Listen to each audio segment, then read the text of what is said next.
بسم اللہ الرحمن الرحیم۔ دوستو، ہمارے نبی حضور صلی اللہ علیہ وسلم کی ہستی تو وہ تھی کہ جن سے انسان تو کیا جانور تک محبت فرماتے تھے۔ حافظ ابن کثیر نے اپنی کتاب البدایہ والنہایہ میں لکھا ہے کہ حضور صلی اللہ علیہ وسلم کے پاس ایک گدھا تھا جس پر بیٹھ کر آپ صلی اللہ علیہ وسلم سواری کیا کرتے تھے۔ اس زمانے میں گدھے پر سواری کرنا کوئی برا نہیں سمجھا جاتا تھا۔ حضور صلی اللہ علیہ وسلم کے اس گدھے کا نام یافور تھا۔ اس کی بڑی عجیب کہانی ہے۔ حدیث کی کتابوں میں لکھا ہے کہ جب خیبر کی جنگ ہوئی تو مال غنیمت کا بہت سارا سامان حضور صلی اللہ علیہ وسلم کے پاس لایا گیا۔ اس میں یہ گدھا بھی تھا۔ جب سارا مال صحابہ کرام میں تقسیم ہو رہا تھا تو یہ گدھا آگے بڑھ کر حضور صلی اللہ علیہ وسلم کے پاس آ کر کھڑا ہو گیا اور اپنی زبان میں حضور صلی اللہ علیہ وسلم سے کہنے لگا کہ اے اللہ کے رسول، میں اس نسل سے ہوں کہ جس پر نبیوں نے سواری کی ہے۔ اب میں اپنی نسل میں سب سے آخری بچہ ہوں اور آپ نبیوں میں سب سے آخری نبی ہیں، اس لیے میں آپ سے سفارش کرتا ہوں کہ آپ مجھے اپنی سواری کے لیے قبول فرما لیجئے۔ تو حضور صلی اللہ علیہ وسلم نے یافور گدھے کو اپنی سواری کے لیے خاص کر لیا۔ سیرت کی کتابوں میں اس گدھے کے بارے میں لکھا ہوا ہے کہ کبھی اگر حضور صلی اللہ علیہ وسلم کے پاس کوئی صحابی نہ ہوتے اور آپ کو کسی صحابی کو بلانا ہوتا تھا تو آپ یافور کو حکم دیتے کہ اے یافور، جاؤ اور ابو بکر کو بلا لاؤ یا عمر کو بلا لاؤ یا فلاں صحابی کو بلا لاؤ۔ تو یافور پھر دوڑتا ہوا ان صحابی کے دروازے پر جاتا اور زور سے دروازے پر ایک دھکا دیتا۔ وہ صحابی باہر نکلتے، سامنے یافور کو کھڑا دیکھ کر سمجھ جاتے کہ حضور صلی اللہ علیہ وسلم کو بلاوا آیا ہے، اور پھر وہ صحابی جلدی سے بارگاہ رسالت میں تشریف لاتے۔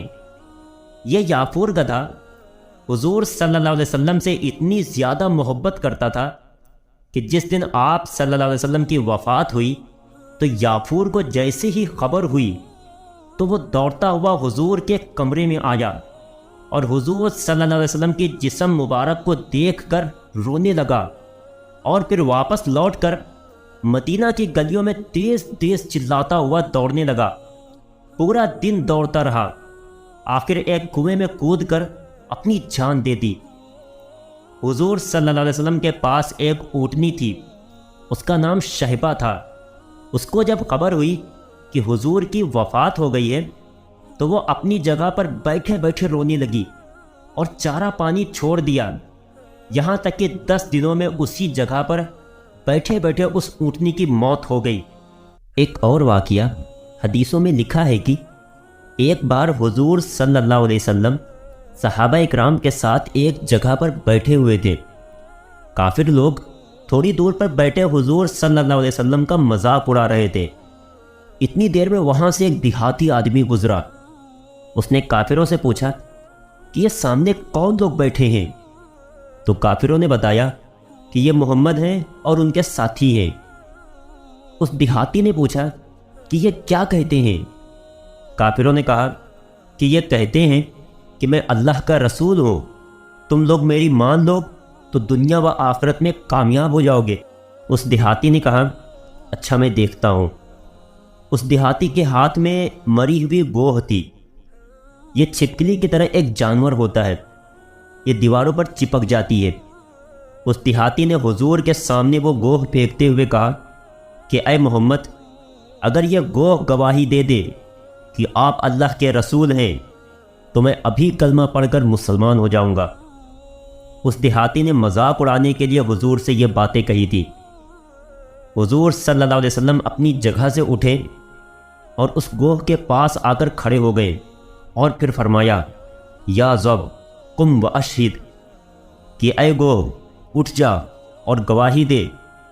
یہ سن کر وہ مری ہوئی گوہ نے اپنی آنکھیں کھولی اور حضور کے سامنے سیدھا ہو کر کے بیٹھ گئی اور کہنے لگی کہ یا رسول اللہ، میں گواہی دیتی ہوں کہ آپ اللہ کے سچے رسول ہیں۔ یہ دیکھ کر وہ دیہاتی اسی وقت مسلمان ہو گیا۔ ایک اور واقعہ حدیث کی کتابوں میں ملتا ہے کہ ایک دن حضور صلی اللہ علیہ وسلم فجر کی نماز پڑھا کر باہر نکلیں تو سامنے بھیڑیوں کا ایک جھنڈ کھڑا ہوا تھا۔ بھیڑیوں کو دیکھ کر صحابہ اکرام ڈر گئے۔ ان بھیڑیوں نے حضور سے اپنی آواز میں کہا کہ اے اللہ کے رسول، ہم سب بھیڑیاں ہیں اور ہمارا کھانا گوشت ہوتا ہے، ہم بکریوں کو شکار کر کے کھاتے ہیں، لیکن اے اللہ کے رسول، اب ہمیں آپ کی محبت میں آپ کے صحابہ اکرام کے بکریوں کو شکار کرنے کا من نہیں کرتا، لیکن گوشت کھائے بغیر ہم زندہ بھی نہیں رہ سکتے، اس لیے آپ ہم بھیڑیوں کے لیے روزانہ کی کوئی ایک بکری مقرر فرما دیں تاکہ ہم دوسری بکریوں کو شکار نہ بنائیں۔ حضور صلی اللہ علیہ وسلم نے اس بارے میں صحابہ اکرام کو بتایا تو صحابہ اکرام نے جواب دیا کہ اے اللہ کے رسول، ہم اپنی پالی ہوئی بکریوں کو ان خونی بھیڑیوں کے حوالے کیسے کر سکتے ہیں؟ اس پر حضور صلی اللہ علیہ وسلم نے ان بھیڑیوں سے فرمایا کہ اے بھیڑیوں، تم بکریوں کو شکار نہیں کرنا چاہتے اور یہ صحابہ اکرام اپنی بکریاں دینا نہیں چاہتے، اس لیے اب یہ مسئلہ تمہارے ہی حوالے ہے کہ جو بکری تمہارے ہاتھ لگے تم اسے اپنا کھانا بنا دینا، میں اس بارے میں کوئی فیصلہ نہیں کر سکتا۔ یہ سن کر وہ سارے بھیڑیا روتے ہوئے واپس چلے گئے۔ ابو داؤد شریف میں ایک روایت ہے کہ ایک بار حضور صلی اللہ علیہ وسلم ایک انصاری صحابی کے باغ میں ٹہلنے کے لیے گئے تو وہاں ایک اونٹ بندھا ہوا تھا۔ اس اونٹ نے جب حضور صلی اللہ علیہ وسلم کو باغ میں دیکھا تو اس نے حضور صلی اللہ علیہ وسلم کو اپنے پاس بلایا اور رونے لگا۔ حضور صلی اللہ علیہ وسلم نے اس کے سر پر ہاتھ پھیرا تو اس اونٹ کے آنسو نہ رکے۔ پھر آپ نے پوچھا کہ اس اونٹ کا مالک کون ہے؟ تو ایک انصاری صحابی حاضر ہوئے اور کہا کہ اے اللہ کے نبی، یہ میرا اونٹ ہے۔ حضور صلی اللہ علیہ وسلم نے فرمایا کہ تم اس بے زبان جانور کے بارے میں اللہ سے نہیں ڈرتے ہو؟ تمہیں اللہ نے اس اونٹ کا مالک بنایا ہے، یہ اونٹ مجھ سے شکایت کر رہا ہے کہ تم اسے دن بھر بھوکا رکھتے ہو اور کھانے کو بھی بہت کم چارہ دیتے ہو، لیکن اس سے کام بہت زیادہ لیتے ہو۔ ان صحابی نے کہا اے اللہ کے نبی، آپ صحیح فرما رہے ہیں، مجھ سے یہ غلطی ضرور ہوتی ہے، لیکن آج سے میں اس کا پورا خیال رکھوں گا۔ اسی طرح حدیث کی مشہور کتاب مسند احمد کی تیسری جلد کے پیج نمبر 158 پر ایک حدیث لکھی ہوئی ہے کہ حضرت انس رضی اللہ عنہ سے روایت ہے کہ ایک انصاری صحابی حضور کے پاس آئے اور کہنے لگے کہ اے اللہ کے نبی، میرے سارے اونٹ پاگل ہو گئے ہیں اور میں نے انہیں قابو میں کرنے کی بہت کوشش کی ہے لیکن ناکام رہا۔ کچھ اور لوگوں نے آ کر میرا ساتھ دیا لیکن ان اونٹوں نے سبھی کو زخمی کر دیا ہے۔ جو بھی ان اونٹوں کے پاس جاتا ہے تو وہ اسے مارنے دوڑتے ہیں۔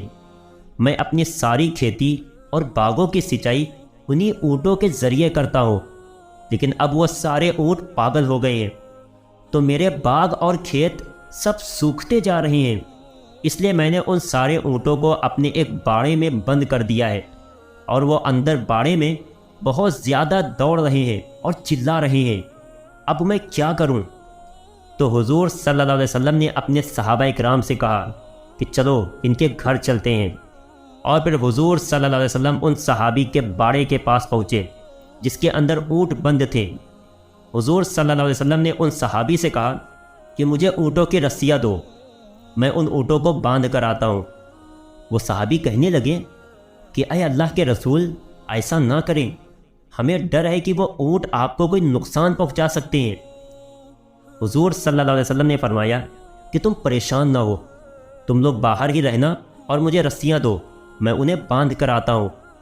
اور پھر حضور صلی اللہ علیہ وسلم ان رسیوں کو لے کر باڑے میں داخل ہوئے اور دروازہ اندر سے بند کر دیا۔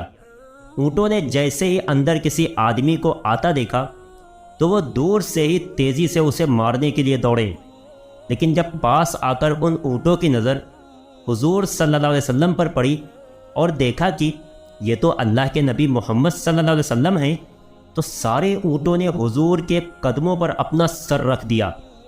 پھر حضور صلی اللہ علیہ وسلم نے ایک ایک اونٹ کو رسی سے باندھ کر کھوٹوں میں باندھ دیا اور پھر دروازہ کھولا تو وہ صحابی یہ منظر دیکھ کر حیران رہ گئے اور کہنے لگے کہ اے اللہ کے رسول، میں گواہی دیتا ہوں کہ آپ اللہ کے سچے رسول ہیں۔ دوستو، آج کے جتنے بھی قصے میں نے جن کتابوں سے لکھے ہیں ان سب کے حوالے نیچے ڈسکرپشن میں موجود ہیں۔